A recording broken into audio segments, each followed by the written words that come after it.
This is Pediatric Insights, Advances in Innovations with Children's Health, where we explore the latest in pediatric care and research. Today we're discussing targeted treatments and outcomes for spina bifida patients, and our experts today are Dr. Bradley Weprin, Division Director of Neurosurgery and Director of Neuro-Oncology at Children's Health and Professor at UT Southwestern, and Dr. Micah Jacobs, Pediatric Urologist at Children's Health and Associate Professor at UT Southwestern. So, doctors, I want to thank you both for your time. This is an interesting topic, and I'm going to start with you, Dr. Weprin. Give us an overview of what spina bifida is.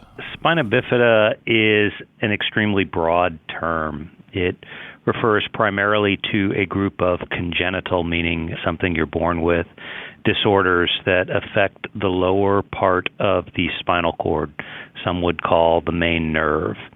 And there are multiple different types or forms of spina bifida, ranging from something termed myelomeningocele, in which the lower part of the spinal cord does not form completely, and the individual is born with a portion of their spinal cord on the outside.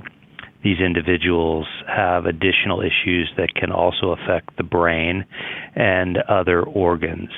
Now, other types of spina bifida affect only the lower part of the spinal cord and the nerves associated with such. All types of spina bifida share issues and problems that affect the lower part of the spinal cord, and that's the part of the spinal cord that controls or is responsible for functions of the muscles of the legs and feet, and also of the muscles that controls one's bladder and rectum. Individuals with spina bifida can have lifelong issues that affect orthopedic, neurologic, and urologic or bladder function. Yeah, that's a good baseline, a good starting point for us here. And Dr. Jacobs, at what point do the urology and neurosurgery teams at Children's Health join to provide multidisciplinary care for patients with spina bifida? I would say that really starts kind of right at the beginning, and actually occasionally even prenatally, depending on how severe something might be with the bladder. As Dr. Weprin was saying, the spinal cord is critical for all kinds of things related to muscles, and the bladder is basically a set of muscles, both the bladder itself and also the sphincter that controls the outflow of urine. And so from the very beginning, if there's trouble with basically urine leaving the bladder, especially if the bladder is under a fair amount of pressure, even at birth, that can cause some concerning problems, and we might have to intervene right around the time the baby's born. Of course, neurosurgery is involved right away for closure if there needs to be a closure of the spinal cord, but urology oftentimes is brought in immediately thereafter to help manage bladder safety. And ultimately that's because if the bladder is not safe in terms of pressures, urine can't make it down from the kidneys in a safe way, and that leads to problems with kidneys, and that can, of course, be pretty detrimental.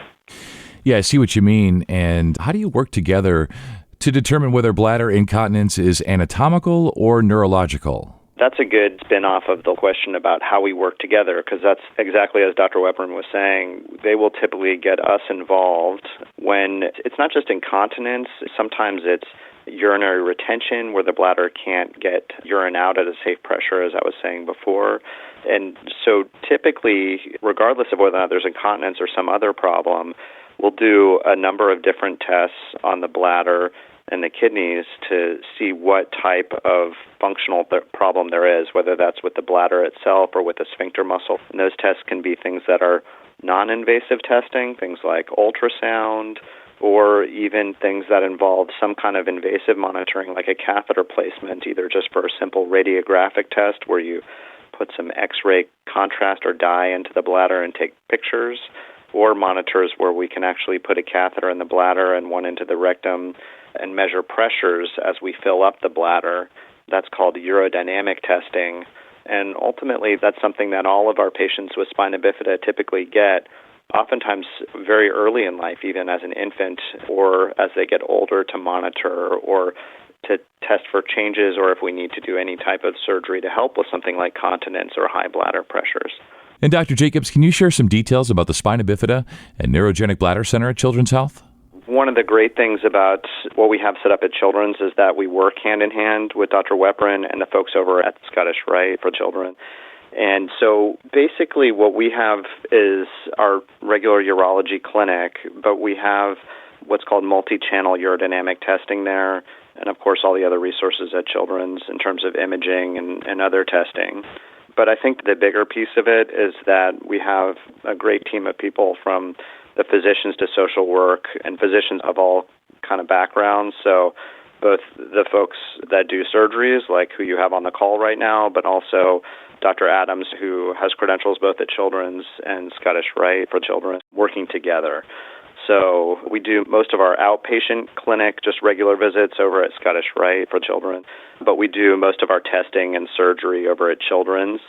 So that's sort of the nuts and bolts. I think Dr. Webber might have some more background from the neurosurgical side, but that's sort of how urology works as far as the neurogenic bladder is concerned. I think that the difference that sets us apart is really our coordinated and multidisciplinary care. So I know who I'm speaking to.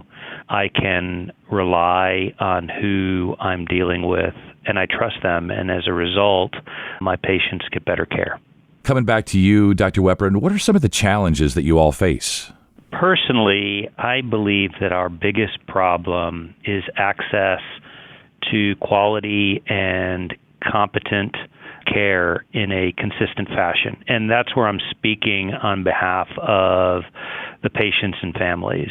And I believe there are some significant barriers to this access. And they include, for instance, geographic variability. I mean, if you live in the Metroplex, it's easy to get to us, but we also have a responsibility to care for individuals in East Texas or West Texas where the level of care is just not the same. And it makes getting in to see us a little difficult. I think some individuals have problems accessing our care because of socioeconomic status. They can't get off of work. And then there are just inherent, intrinsic social and familial barriers in which perhaps there's a lack of understanding or even denial on the part of parents regarding the association of bladder problems and its impact on overall health. So the importance of maintaining bladder health in this population of individuals simply can't be overstated. Yeah, I think you're so right. And Dr. Jacobs, what targeted treatments do you provide to patients?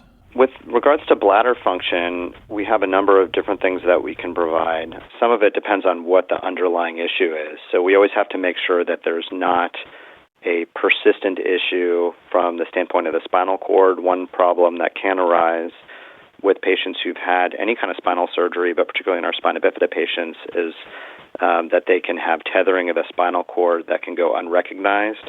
And maybe at a later point, Dr. Webber can speak more to that. But as urologists, even if we see a problem that appears to be arising from the bladder, we have to keep in mind that something else might be happening that's causing that.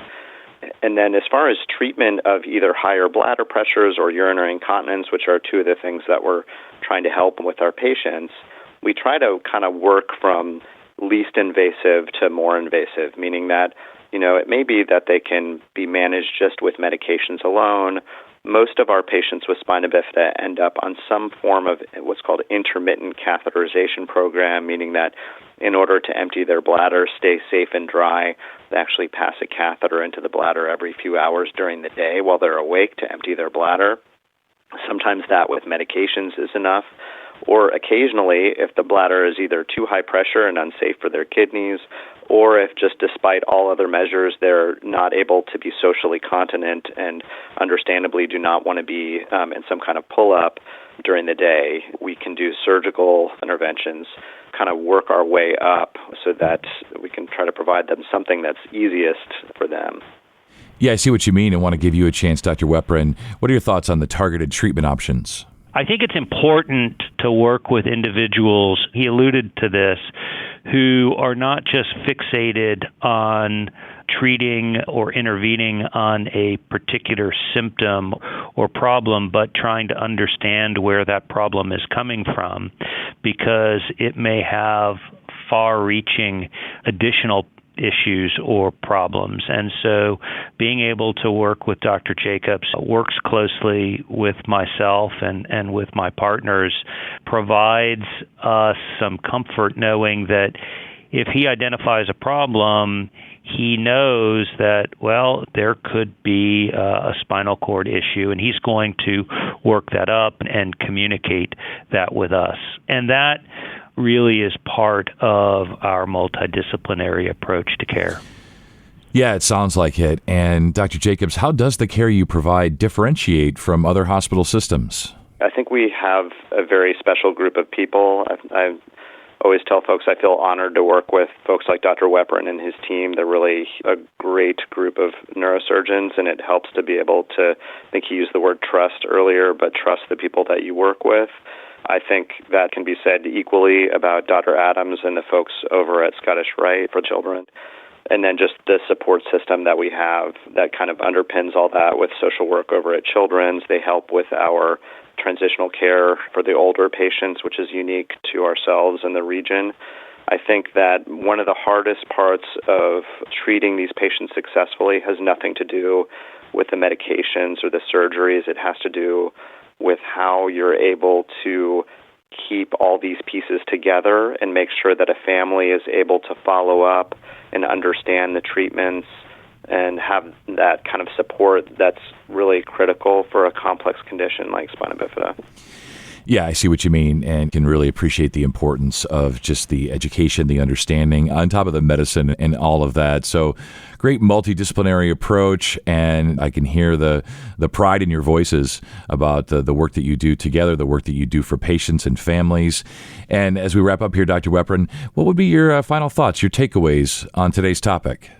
I can't stress enough about the importance of our overall program, that we have a multidisciplinary team that communicates directly, virtually, and digitally, and that we also share an identity and a purpose to provide comprehensive care to individuals with spina bifida. I think that it provides a holistic approach to care to these individuals. I think it also is a patient-centric approach, that when you have professionals from multiple different disciplines all work together to deliver comprehensive care that addresses the needs of individuals with spina bifida for multiple different problems in an integrated fashion, I believe that care is better. I believe that unnecessary errors are avoided. I believe that we simply have better communication and trust between all of the team members, providers, meaning the physicians, and then the other healthcare workers and providers that we get to interact with. Yeah, and it does seem that the common thread has been the word trust and how key that is in all of this process, working with families and children and each other and so on. So I'm going to give last word to you, Dr. Jacobs. I don't think that I can say it any more eloquently than Dr. Weprin just did. I would just emphasize the fact that this is such a complex group of patients, and I think the way he put it, individualized care is so critical because there's such nuance in treatment of a problem that can show up in so many different ways in different patients. So I think that kind of individualized care and multidisciplinary approach with people that work together closely is what makes at least this place special for me. Yeah, it's definitely not a one-size-fits-all, and individualized care, especially when we're talking about children and families, is just so great. So thank you both, and you both stay well. Thank you. Thank you very much. And that was Dr. Bradley Weprin, Division Director of Neurosurgery and Director of Neuro-Oncology at Children's Health and Professor at UT Southwestern, and Dr. Micah Jacobs, Pediatric Urologist at Children's Health and Associate Professor at UT Southwestern. And thanks for listening to this episode of Pediatric Insights. You can head to childrens.com for more information. I'm Scott Webb. Thanks for listening. We'll talk again next time.